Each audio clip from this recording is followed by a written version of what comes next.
Stage से कह रहा हूं, वो गलती है मेरी, और कांग्रेस पार्टी की गलती नहीं है, मेरी गलती है, और इस गलती को मैं ठीक करने जा रहा हूं। और एक प्रकार से अच्छा हुआ है।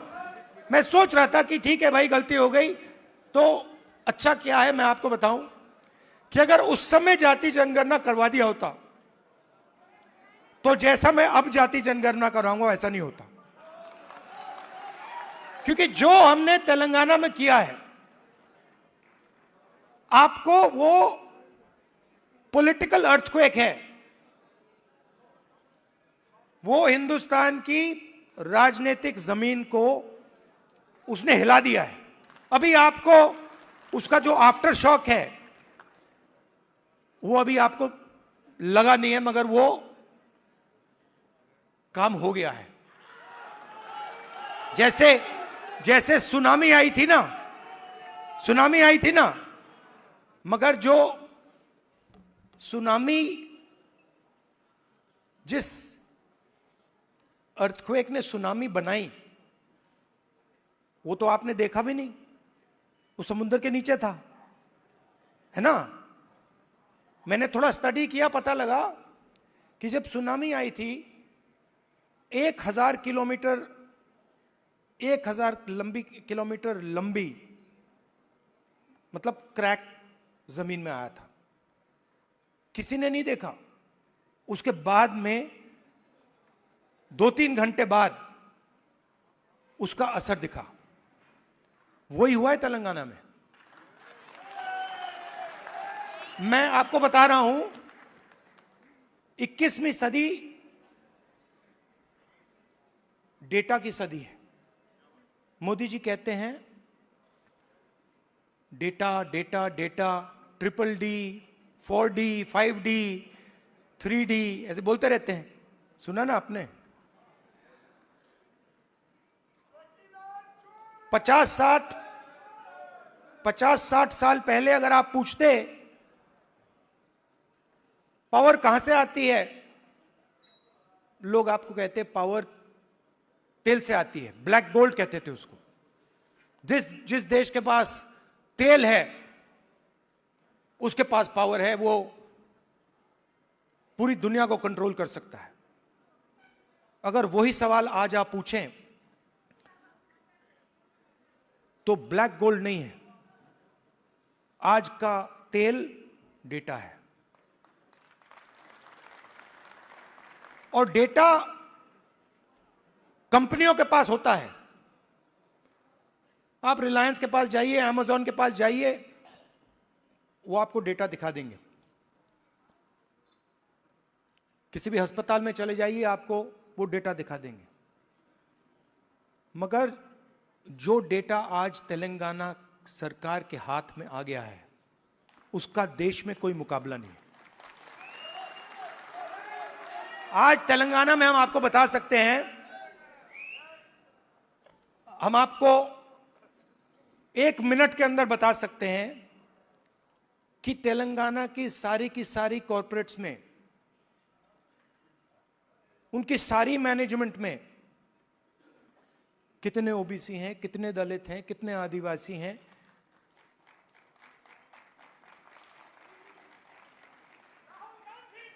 हम आपको बता सकते हैं, मैं आपको बता सकता हूं कि अगर आप तेलंगाना में कॉरपोरेट्स के अंदर यह सवाल पूछें, कितने ओबीसी हैं, मैनेजमेंट में कितने हैं, ओबीसी मालिक कितने हैं, दलित मालिक कितने हैं, लाखों करोड़ रुपए की सैलरी मिलती है उनको। आपने मीडिया में सुना होगा 2 करोड़ का पैकेज, 3 करोड़ का पैकेज, 5 करोड़ का पैकेज, सुना ना आपने। यह आप सवाल पूछ सकते हैं, तेलंगाना में ओबीसी को कितने पैकेज मिले? 0। एक भी पैकेज ओबीसी को नहीं मिल रहा, एक भी पैकेज दलित को नहीं मिल रहा, एक भी पैकेज आदिवासी को नहीं मिल रहा है। और आप मनरेगा की लिस्ट निकालिए, पूरी लाइन ओबीसी, दलित, आदिवासियों से भरी हुई है। ये जो गिग वर्कर्स कहलाते हैं, डोमेस्टिक स्टाफ, गिग वर्कर्स, इनकी लिस्ट निकालिए। तेलंगाना में ब्लैक एंड व्हाइट है। इस देश में मजदूरी ओबीसी, दलित, आदिवासी करते हैं।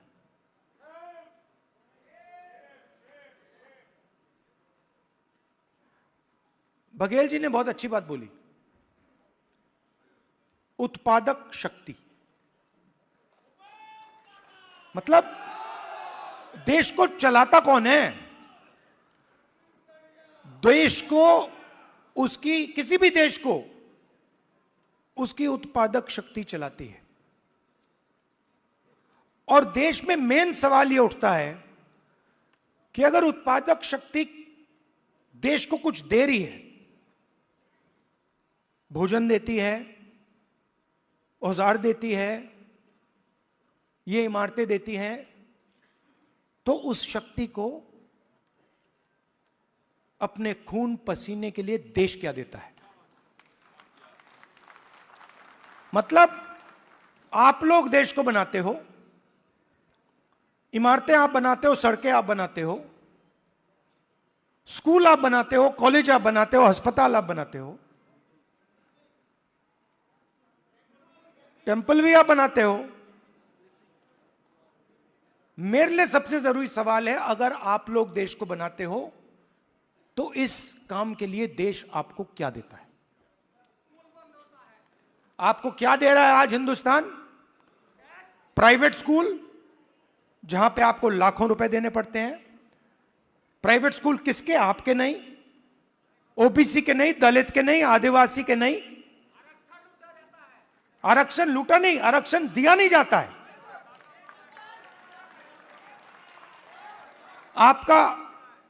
आपके जो ऑफिसर्स हैं आइडियलिज्म के साथ अंदर आते हैं, भर्ती होती है, आइडियलिज्म से आते हैं और फिर आस्ते आस्ते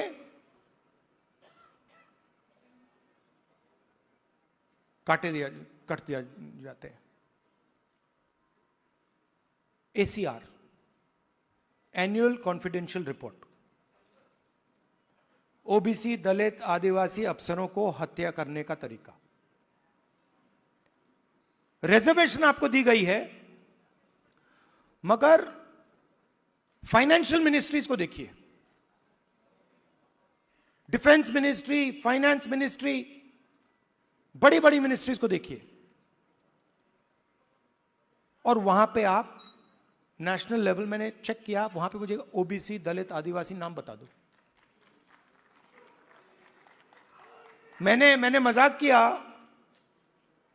बजट बना, मिठाई बांटी जा रही थी, याद है आपको? हलवा बांटा जा रहा था, 11 लोग थे वहां पे, 90% आप लोग हो, 50-55% ओबीसी, 15% दलित, 9% आदिवासी, कोई नहीं वहां पे। हलवा बट रहा है, वो खा भी रहे हैं। आप प्रोडक्टिव फोर्स देश की, वो हलवा में जो चीनी गई वो आपने बनाई,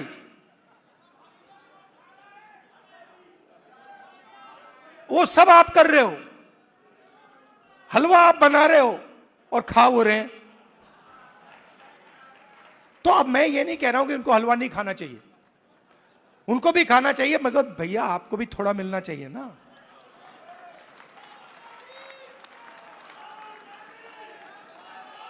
तो अब मैं आपको, आप मेरी बहन से पूछो, मेरी बहन से पूछो, कभी मिलोगे तो पूछना कि अगर कभी राहुल ने किसी चीज के बारे में मन बना लिया तो उस बात को वो छोड़ेगा या नहीं छोड़ेगा, वो पूछ लो उससे। मैं नहीं छोड़ने वाला। और मैं सिर्फ जाति जनगणना की बात नहीं कर रहा हूं। देखो, आप ये मत सोचो कि मैं जाति जनगणना की बात कर रहा हूं।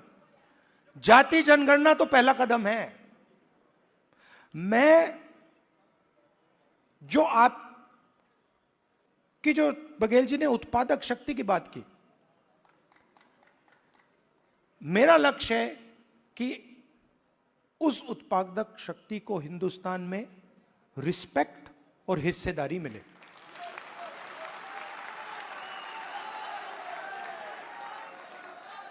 तो आपको लगना चाहिए, हिंदुस्तान के किसान को लगना चाहिए। आज आप हिंदुस्तान के किसान से पूछो, आपके बेटे के लिए क्या सपना है, आप क्या सोचते हो, आपका बेटा क्या करेगा? वो आपको कहेगा मजदूरी करेगा। और मैं चाहता हूं कि वो किसान कहे, नहीं, मेरा बेटा इस देश का सबसे बड़ा बिजनेसमैन बन सकता है, जो भी वो करना चाहता है वो कर सकता है। अब एक प्रॉब्लम है राजनीति में, सबसे बड़ी प्रॉब्लम पता है क्या होती है? क्या होती है? हां, नहीं, नरेंद्र मोदी कोई बड़ी प्रॉब्लम नहीं।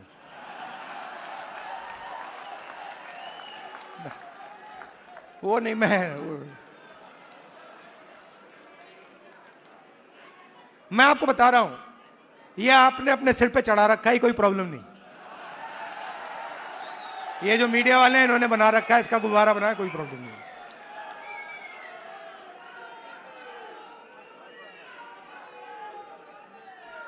अब पहले तो मैं मिला नहीं था, अब 2-3 बार मैं मिल भी लिया हूं, बात समझ गया हूं मैं, कुछ नहीं उसमें।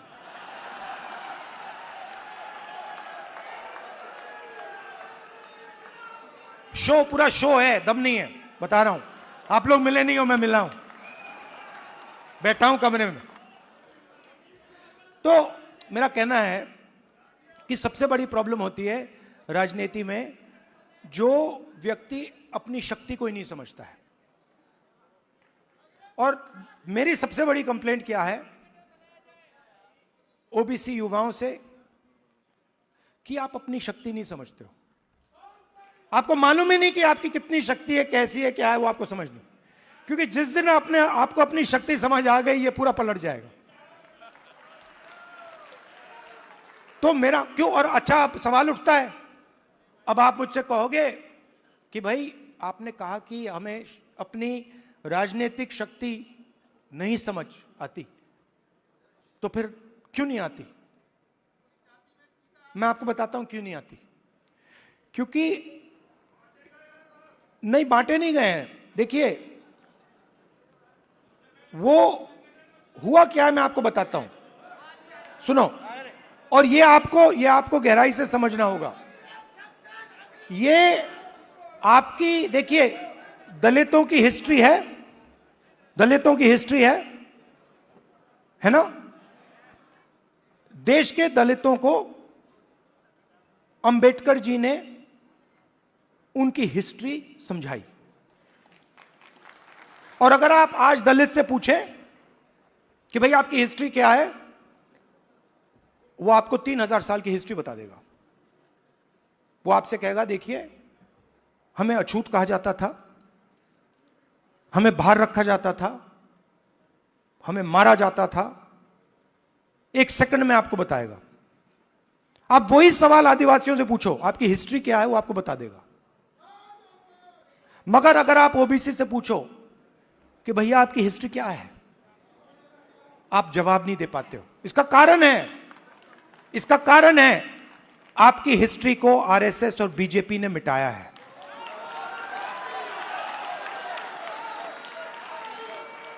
आपकी हिस्ट्री को, जो देश की उत्पादक शक्ति की हिस्ट्री है, उसको आरएसएस और बीजेपी ने मिलकर मिटाने का काम किया है।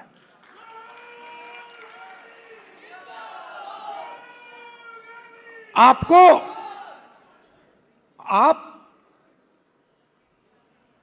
स्कूल पढ़े हो ना हिंदुस्तान में? स्कूल पढ़े ना? आप मुझे बताओ, आपने स्कूल में हिस्ट्री की तो किताब पढ़ी होगी, उसमें ओबीसी की हिस्ट्री कौन सी थी, कहां थी?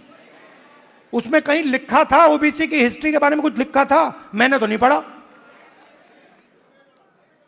आज जब मैं बात को समझ रहा हूं तो मैं अपने आप से सवाल पूछता हूं, भैया जब मैं छोटा था तो इस देश की जो 55-60% लोग हैं उनकी हिस्ट्री की किताब में है ही क्यों नहीं? यह जानबूझ के मिटाया गया है, क्योंकि जिस दिन आप अपनी हिस्ट्री समझ जाओगे उस दिन आप समझ जाओगे कि आरएसएस आपका सबसे बड़ा दुश्मन है।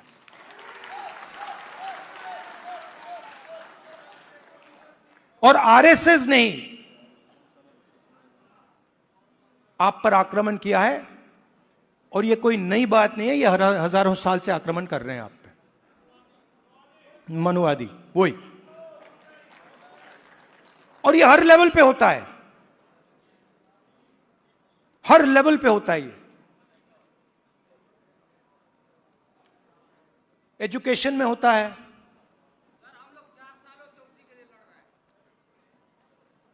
एजुकेशन में होता है, बिजनेस में होता है, जुडिशरी देख लीजिए वहां होता है।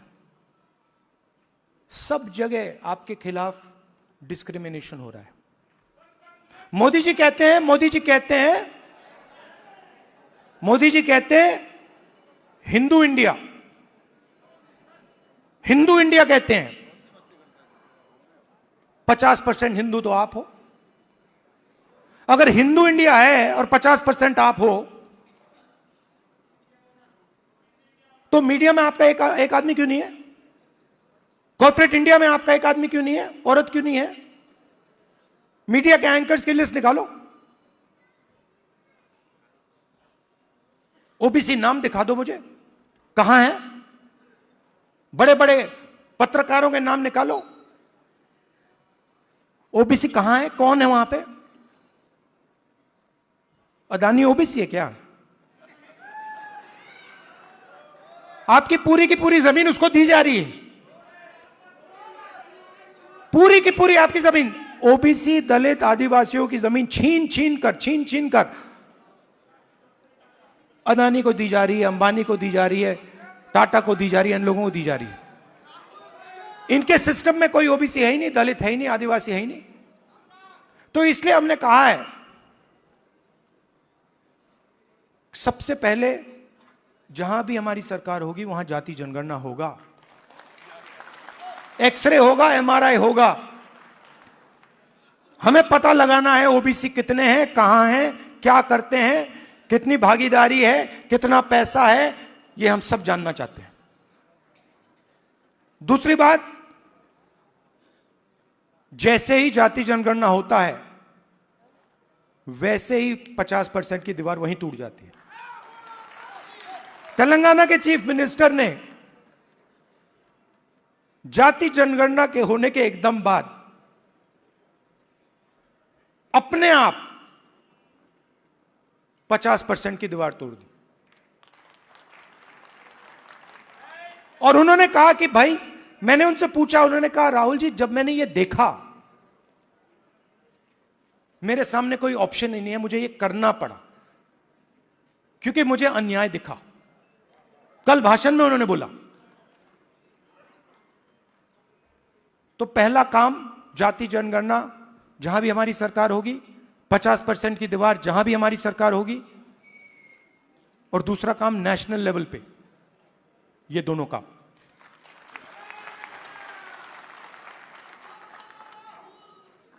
प्राइवेट एजुकेशन में तेलंगाना में बड़ी इंटरेस्टिंग बात आई। तेलंगाना में यह पता लगा कि अगर किसी व्यक्ति के पास शिक्षा है तो वो तेजी से आगे बढ़ता है।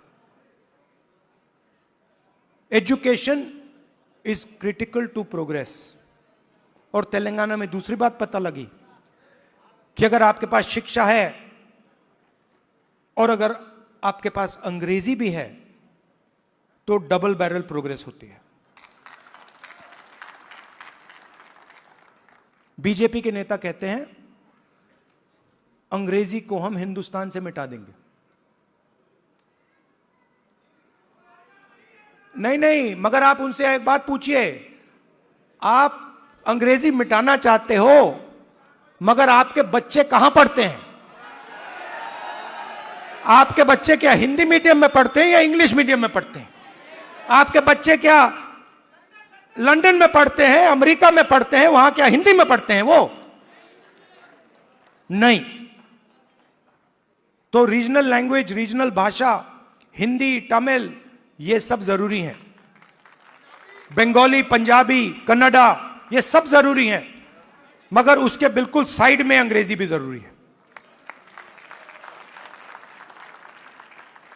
इसीलिए हमारा तीसरा मुद्दा, reservation in private education institutions, मतलब प्राइवेट एजुकेशन सिस्टम में दलितों को, आदिवासियों को, पिछड़ों को रिजर्वेशन। तो ये एक प्रकार से ओबीसी वर्ग के लिए एक पैकेज है। एक कमी रही है जिसको थोड़ा सा आज हमने डेंट मारा है। देखिए, ये जो कांग्रेस पार्टी है ना, ये आपकी भी पार्टी है, हमारी ही है, तो इसकी लगाम आपको पकड़नी पड़ेगी। हमारे सीनियर लीडर बैठे हैं, सिद्धरामैया जी बैठे हैं, चीफ मिनिस्टर हैं, बघेल जी हैं, गेहलोत जी हैं, पायलट जी हैं, नारायण स्वामी जी हैं। ये आइकॉन्स हैं आपके, ये आइकॉन्स हैं, मगर हमें ऐसे और आइकॉन्स चाहिए। इन 3-4 लोगों से नहीं होगा काम। हमें 40-50 ऐसे लोग चाहिए जो हम मतलब पूरे दम से ओबीसी विजन को आगे बढ़ाएं। और आखिरी बात, आप राहुल गांधी बोलते रहते हो, मगर राहुल गांधी, आपकी शक्ति के बिना राहुल गांधी कुछ नहीं है।